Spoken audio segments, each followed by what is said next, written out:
Welcome to the fifth edition of Behind the Helmet, where we're joined by Indy Lights winner Sting Ray Robb. I'm your host, David Hoffman, and I'm joined by the driver of the number 2 Ford Andretti Autosport, Sting Ray Robb. And Sting Ray, it's been a long time, but we're back finally. How you been doing? I've been doing good, David. Thanks for having me back on the show. A lot's happened since the last time we talked. Yeah, a lot. Yep, life-changing things. I guess we kind of going into it. You wrapped up the season second in points, and obviously you won your first career Indy Lights race, Laguna Seca, the first race there. I guess first off, assess that race in particular. Yeah, I mean, going into Laguna, I knew I had to get a win finally. I mean, that was the last weekend to do it, and it's double header, so I know we had a good shot. And Laguna is one of my favorite tracks in the world, and so I knew I was going to at least be able to, have some fun there. And I like the West Coast races. I mean, it's kind of like my home event. Being from Idaho, it seems like I do better on the West Coast. I don't know if it's because friends and family are there, or if it's just closer to home, or what. But it was a good weekend. And you pretty much dominated that race. Started on the pole, and you finished like almost 11 seconds ahead of Christian Rasmussen. This final. What's more tough? What's more tough as like a driver is like chasing down someone or trying to win a race from the pole? I don't know. I guess there's kind of a pro and con for both. Yeah, I think it depends on the track. At Laguna, it's definitely easier to win from the pole. And I think part of that is just like the track layout. It really favors the lead car. It's really hard to follow closely, which we saw in race two. Like I think I had a bit more pace than Christian. But the aero wash is just so massive. I mean, especially through like turns 3, 4, and 6, down through 9. Just anything that's like over 100 miles an hour at Laguna Seca, it seems like the car just feels like it's on ice when you're behind a car in front of you.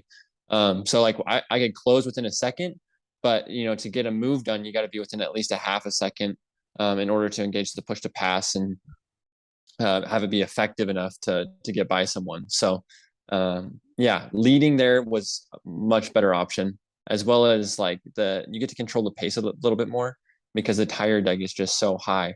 It's an old track surface, and if you're to walk the track down below the corkscrew, there's just aggregate missing out of like the main line on the racetrack, and so it just chews tires up. And when you're the leading car, you don't have to worry about really laying the power down on the exit of turns, whatnot, to stay close enough to make a move, and you just kind of control what's going on behind you.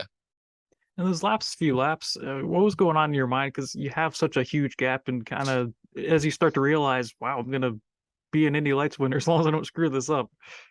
Yeah. Well, I don't know if you remember, but 2019, I was in a similar-ish situation in Indy Pro 2000, and Kyle Kirkwood was in second. I was in first, and I think I had like around a 3-second lead or something, and I ended up giving it up in some of the last few laps of the race and finishing second behind him. So um, I've been in that position before, and like I knew how to handle it a lot better now because of it. But my engineer was feeding me the numbers on the radio. It's like, hey, halfway through the race, you're 4 seconds up. Think about the tires, like make sure you're saving everything. And at that time, I'm like, I am saving everything. Like I'm really driving slow, and they're just falling off. And so it was really cool to see like the difference between a race where you're struggling a little bit versus just absolute dominance. And like I used 4 seconds of push to pass up until like the last 3 laps of the race. And so on the radio coverage, you can actually hear it. But I started using the push to pass, and my engineer, he came on and he's like, hey, there's no reason to use push to pass here. Gap is 9.5 seconds. Don't worry about it. And I got back on the radio a few turns later. I'm like, hey, it's more fun that way though. And he said, that may be so, but let's just finish the race. So I had like 130 seconds left to push to pass at the end of the race still. And so I just was kind of cruising out there. I mean, 11 seconds is pretty dominant. And there came a point during the race where I'd check my mirror going up the hill to the corkscrew there, and I couldn't see a car. So all I knew is that if I don't drive it off into a wall, I'll be fine here. Like I couldn't have asked for a much better race than that. And I know obviously the corkscrew is probably one of the more fun, I guess, 1.5 turns. I don't know how many turns it is, but like, what's I guess going through every time, like what's that feeling like going through the corkscrew? And especially, I mean, is that the toughest area of Laguna Seca, or is there another spot that that I didn't mention before? Yeah, I mean, obviously the corkscrew is legendary, and it's probably one of the most fun places on the racetrack just because it's a blind turn and you got to drop off of almost 3 stories, I think, by the second part of that turn, that 1.5 part of the turn. And I don't know if that's the most difficult, but definitely like the 3, 4, 5 section I found to be quite exciting because the car is very free and loose at Laguna Seca. And so there was times I'd go through turn 5 and I felt like Doc Hudson or something from Cars. And I'd turn left on the turn in, and then I would have right hand down steering the whole rest of the turn. So it was like the whole turn right to go left. And I felt so cool, but it was quick.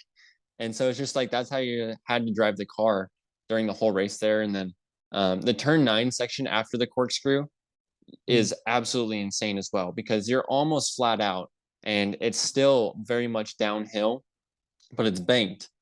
And so like there's a lot of understeer happening in the car until you get to the exit, and there's usually a big snap that happens. And that's just from all the buildup of the wheel in the middle of the turn. It loads the front tires, and all of a sudden the rear end breaks loose. And so there's a lot of different things that go on at Laguna Seca that make it difficult. But I think the corkscrew is by far the most fun section. I think anywhere. I think anyone would agree with me there that it's such a unique corner that there's nothing to compare to it. So it just makes it that much more fun. You had a lot of family there. You mentioned, just because it's the West Coast. Just how enjoyable was that for you, to seeing everyone and just score and a win, in front of them as well? Yeah, no, it's awesome. It couldn't have been that much better of a weekend. I mean, we had the Big Idaho potato truck there. They finally got to come to a race. So we got to like do a little promo with them, and I actually got in the driver's seat of that, and we did a little video with the California Highway Police Oh, or you got pulled Patrol. over. Yeah, yep.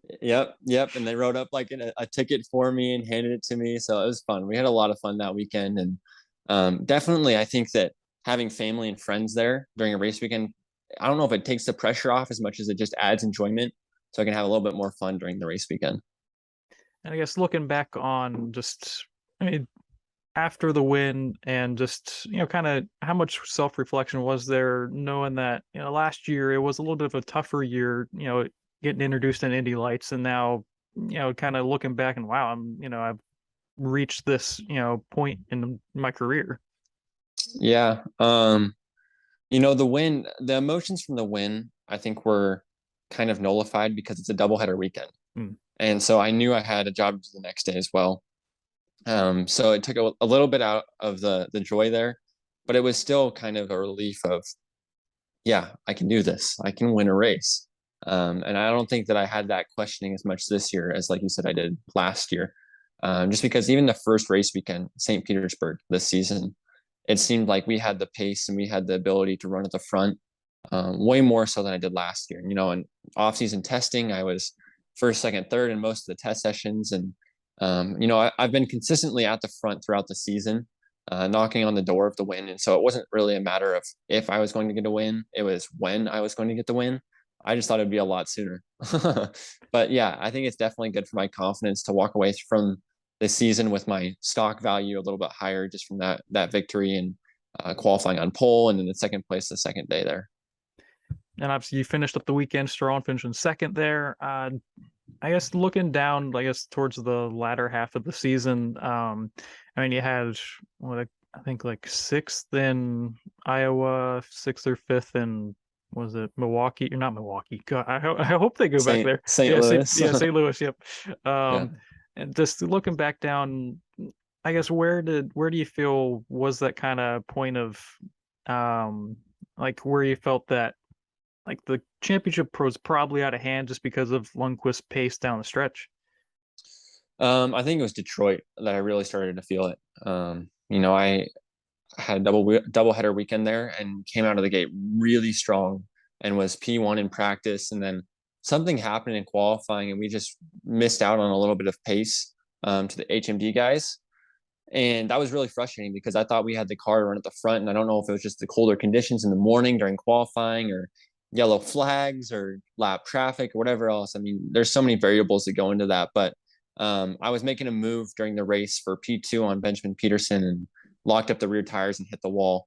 And I think that was the moment where I realized, like, man, that mistake, I think, just cost me a run at the championship. And that was like the first time the momentum shifted because I thought we had more pace during the race there than even Linus did. And he kind of walked away with the win. So I think that if I could have, not hit the wall and had a run at him, it may have put a little wedge in his momentum there and then maybe shifted towards us. But I mean, hindsight being 2020, you see a lot more afterwards. And I'm happy with second in the championship, but I think there's always that desire to win. And I know we didn't get to talk about this before, but like Nashville, I remember watching that race and that battle with Hunter McElroy. And I know you're pretty animated on the radio about that. I've been wanting to ask you, like, what was that battle like? 'Cause since we're going through, I guess the season overall. Mm-hmm. Yeah, no, Nashville was, I mean, to start, that track is absolutely insane.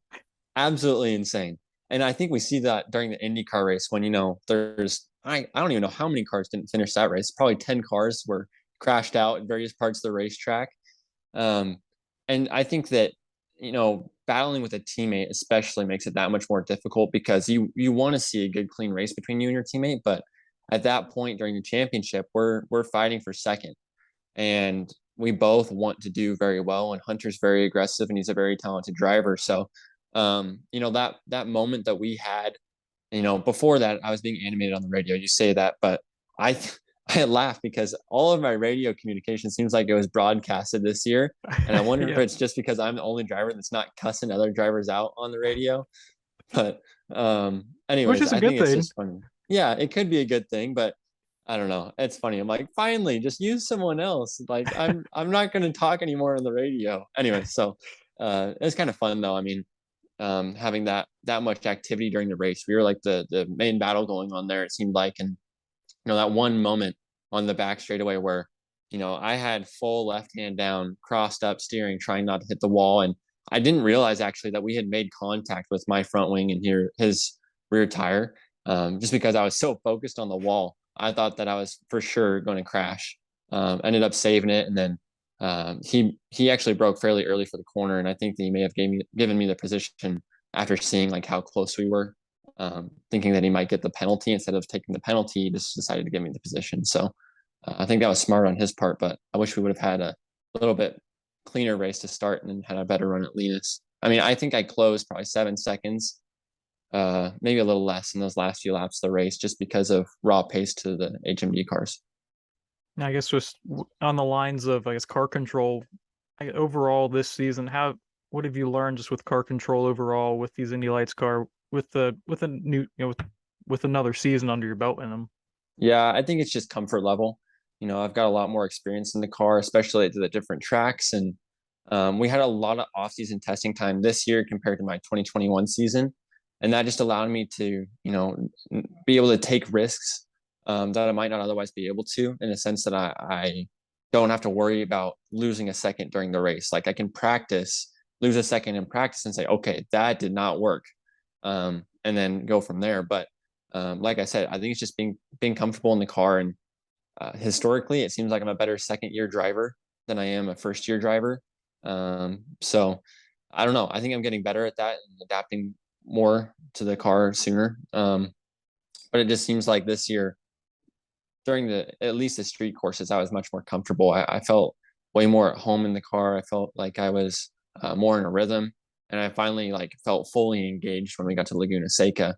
Obviously, with that win, there wasn't much more that I think that we could have done to have been quicker there.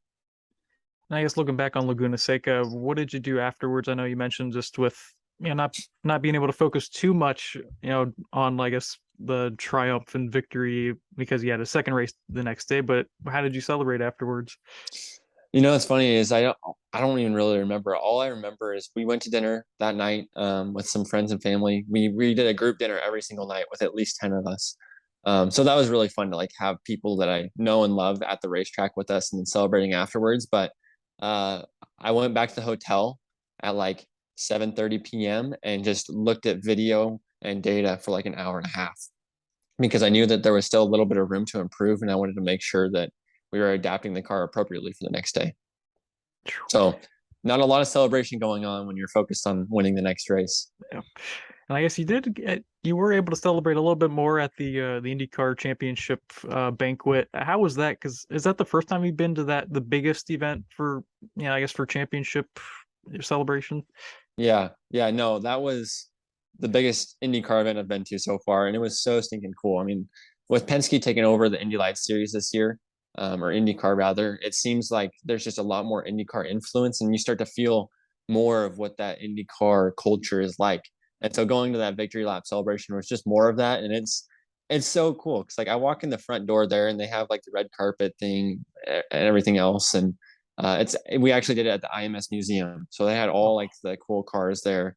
They had the 100-year anniversary car of Dan Mullen's Indy 500 victory car, and then the original Mormon Wasp, and I mean it was so stinking awesome. But I walk in the front door, and Will Power is standing there, and I walk up and like shake his hand. He's like, "Hey, Sting Ray, congrats on a great year. You did a great job at the last race." I'm like, "Thanks, Will. You too." Like kind of a starstruck moment, but it's just cool to see. And like I got to talk to Mr. Penske, and Tim Cindric and a few other people there, and it's just like it felt natural, but at the same time, it's kind of nice to see like that little kid in me is reaching those goals and dreams of what I used to have.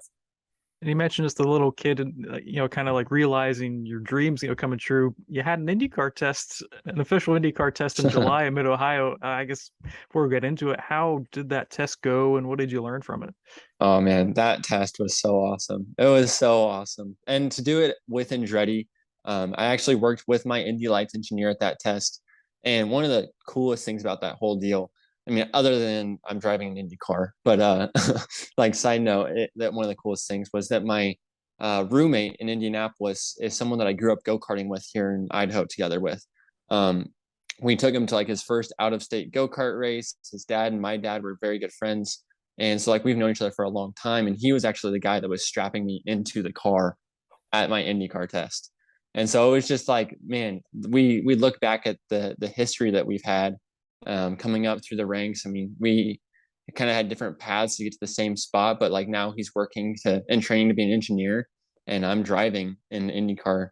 And so, I mean, that test went so well. I think that it was really good to have it so close to the Mid Ohio race, because I could kind of compare lap times to what Colton was doing or what Alexander was doing or what Roman was doing, and really seeing what like my pace was similar to and where I could improve.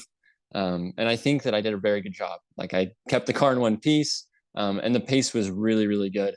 And I think that the team was pretty happy with it. I mean, we only had a half a day in the car, but I think it was a good enough test that I could walk away there with a lot of comfort and confidence in driving an IndyCar. And it's crazy because I remember our first ever interview was like 2021, which is weird to think that was last year. But yeah, just like I remember you were talking about how much of an adjustment it was to go from an Indy Pro 2000 car to an Indy Lights car with like just like the force and just the like having your neck sore just from having to put like a headrest in or something like that. What was that? I guess was there any transition with that into the Indy car, or is it kind of more similar to a Indy Lights car?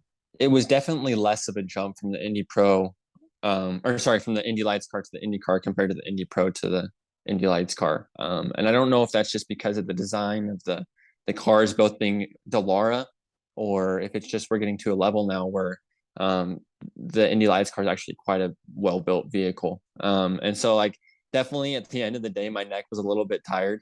And Mid Ohio is probably one of the most physical neck tracks just because of the high G forces in like turn 1 and turn 11, turn 9 up the hill there. But it actually was easier to drive, I felt like. And I don't know if that was just because of a lack of rubber down on the racetrack that day. And I didn't get to run reds. I just ran blacks. So I felt really, really good in the car. And I was actually, I hate to say it, but I probably was more comfortable in the Indy car than I was in the Indy Lights car the week before there. And I was just about to, that kind of leads into the next question. I guess first lap hopping in, just what are the feelings and how long did it take you to really get up to speed, or is it just kind of quick and let's go? Yeah, I definitely felt comfortable right away. I mean, it was a little bit more horsepower, a little bit better braking, a little bit more downforce, but it felt like it was the Indy Lights car doing exactly what I wanted it to do. So it was like all the things that I wanted from the Indy Lights car, it was doing. And it seemed like getting up to speed was pretty good. But, at Mid Ohio, it's one of those tracks where in the morning it's very dewy, and that dew that sits on the racetrack makes it really, really slick. And so I was the only one out on the racetrack at that point. So it probably took me 15, 20 laps just to clear the track off and get, some rubber laid down. But once we did, we were quick. And I know next year you're not officially signed with Andretti for Indy Lights next year. Is that correct? Nope, nope. I am no deals yet. Okay. I would assume is that obviously probably the best option. Is that kind of what you're leaning towards? No, currently the option is go to IndyCar. So we're working on deals there to make the step up. There are a few doors that are seeming like they're opening. I do have another IndyCar test in October here in a few weeks. And then maybe one later on in the off season as well. Well, I won't dig too much because we're not trying to get into that too much until we Yeah. actually have, but yeah, hopefully we'll hear something here soon. And, you know, it's just super cool to see because, it's like it just seems like you were in a Indy Pro 2000 car literally yesterday, it feels like. And now it's like Indy Lights. Now, it's like, what's that jump? And how's that feel? And how do you keep kind of, I guess, like not feel like you're getting ahead of yourself, I guess, mentally and just staying like, this is what God has put in front of me and I'm going to keep Hmm. following his path. Yeah. No, I think that I had to realize a lot of that this year is that um I I'm enjoying the process of learning more in the car, rather than focusing on the results. And that sounds cheesy because it really is. I mean, really, I want to win no matter what. And I think that I had to be okay with not winning before I got that first win in order to relax and just enjoy what I'm doing and like really appreciate and improve and not worry about the pressure of am I going to win? Am I going to win? And being okay with like, no, these are the things I need to do. Let me just focus on what I need to do. And so, like, when you talk about being mentally prepared and focusing on what God has set before me, it's like, okay, God, what do you need me to do in this moment right now so that in the future I'm doing what I'm supposed to be doing? And so I think right now that's where my focus is just like doing the steps little by little and then being prepared once I get those opportunities to step up into an IndyCar.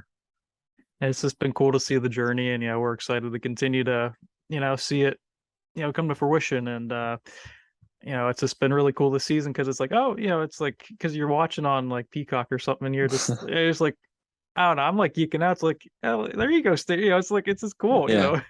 and Yeah. I appreciate just all of your time to come onto the show because it's like like you got a busy schedule, and it's just great to great to see and just great to continue to watch you grow, just both as a driver and a person too. Yeah, no, thank you. I feel very grateful. I mean, this year was really cool. And, I think one of my favorite memories from this year and like one of the first times I realized, like, no, I think I'm doing what I'm supposed to be doing was at Indianapolis, the doubleheader there.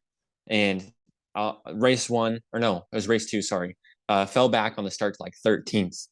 And then we had that mid race red flag because of lightning in the area, whatever else. And I'd worked my way up to eighth at that point. And then it poured rain. And then once that rain delay came back and we were about to go on the racetrack, I started eighth, ended up finishing third. And that was like one of the coolest things ever, just because it was like a realization of, man, like I'm doing what I'm supposed to be doing. Like this feels very good to be where I'm at. And I remember that race. That was cool to see. And then all of a sudden, you're like, "Oh, wow! Sting Ray jumped up to third." It's like, how'd that happen? That was cool. Um, Yeah. but I guess, are you ready for some random questions? Yes. Feel like it's Fire been a little away. bit.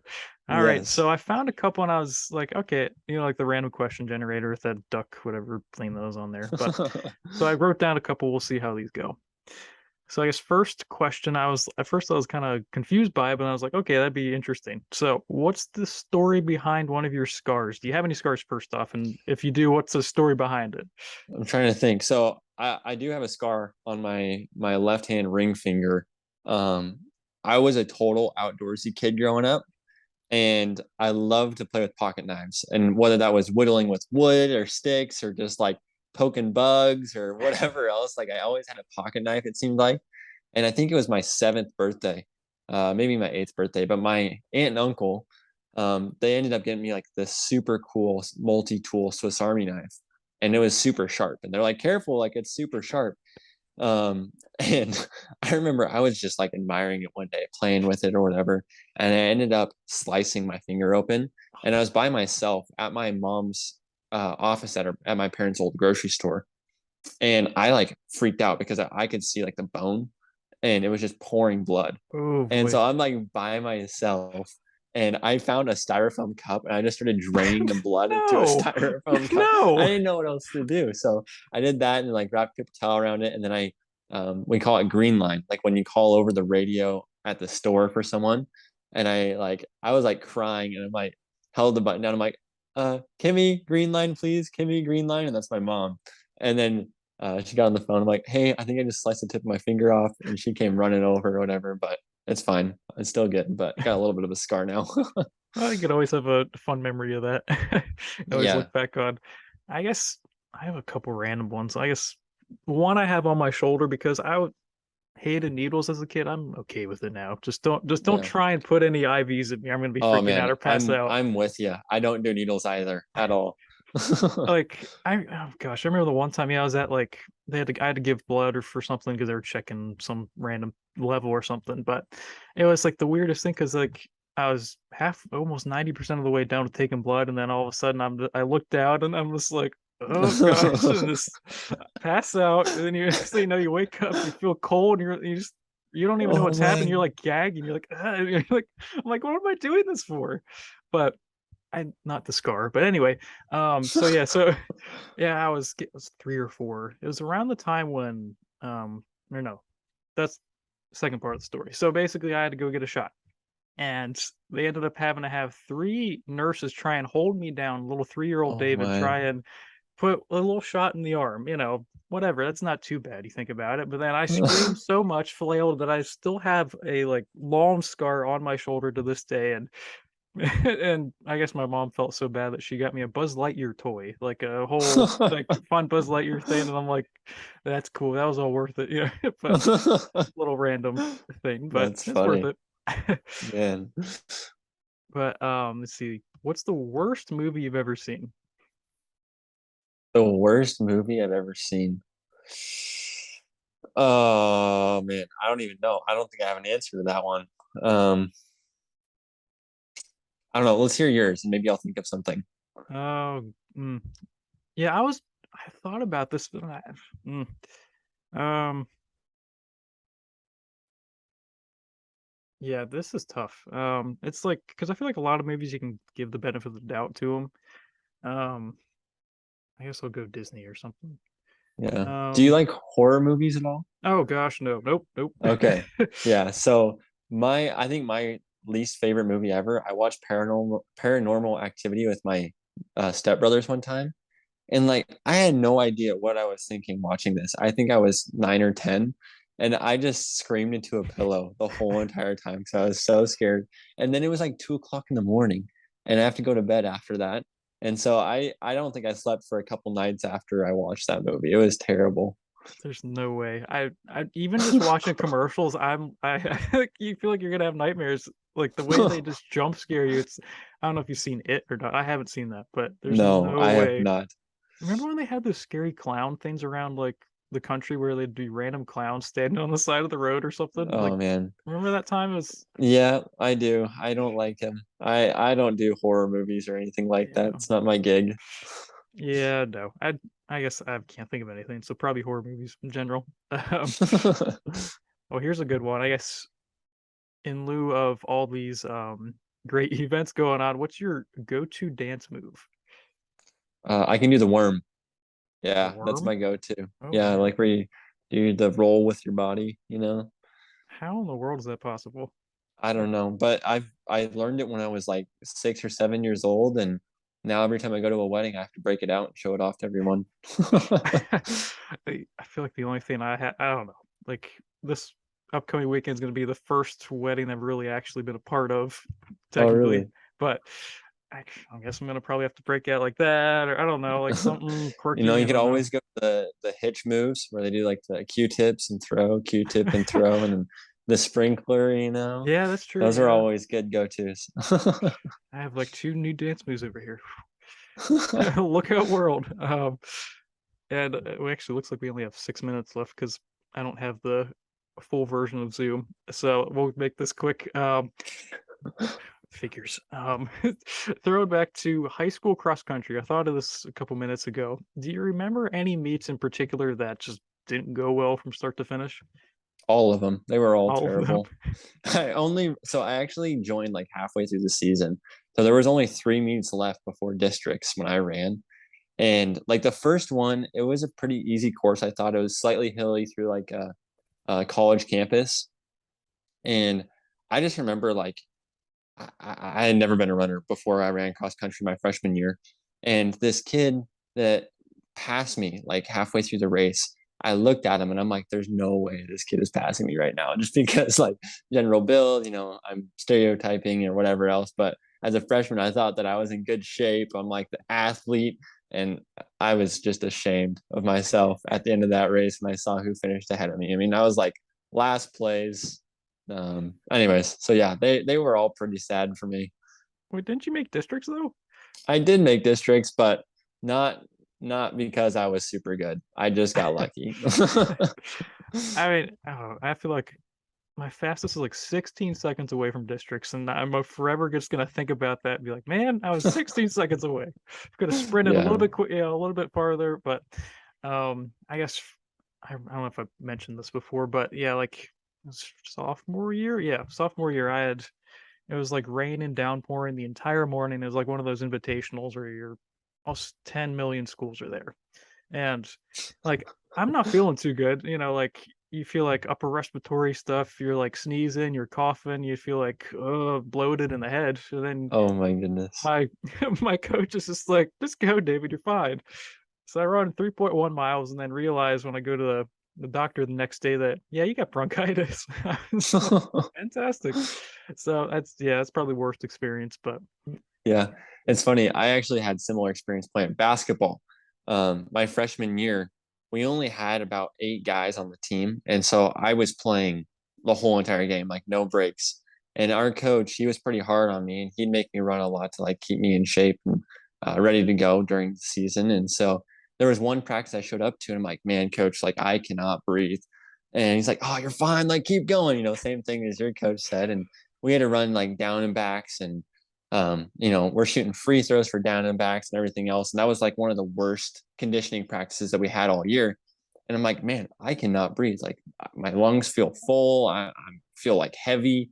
And I ended up going to the doctor a couple days later because I had to wait till the game the next day. And we did our game. I played the whole game and I didn't come out one time. And I went just to the doctor like the following Monday and they're like, yeah, you have bronchitis, strep throat, and a sinus infection. I ooh. was like getting beat up. And so, anyways, I was like already on the upswing after that. But like, man, no wonder I was feeling heavy and slow and out of breath. I had 3 things wrong with me. That was brutal. I thought strep throat itself by itself was like terrible enough. Oh man. Yeah. Oh Yeah. yeah. Not a good day. I felt bad for the guys that I was playing with because I know that, I got at least a couple guys sick playing basketball with them, but oh well. You can blame the coach on that one. Yeah, I guess so. uh, well, that's all the time we have today. Look out for the next episode of Behind the Helmet here soon. Who knows when that'll be, but we'll make time for it at some point. We appreciate you guys for tuning in. You can follow the podcast on Twitter and Instagram at Behind Catch. And where can the fans follow you, Sting Ray? I'm on most social medias at Sting Ray Robb, and I think Twitter's at Sting_Ray_Robb. And then my website just got updated, so stingrayrobb.com. Do we have merchandise yet? Not yet. It is coming though, any day now. Man, I gotta like get that as soon as possible. Come on. But hopefully we'll get some merch here soon. And thank you guys for tuning in, and we'll see you guys on the flippity flip.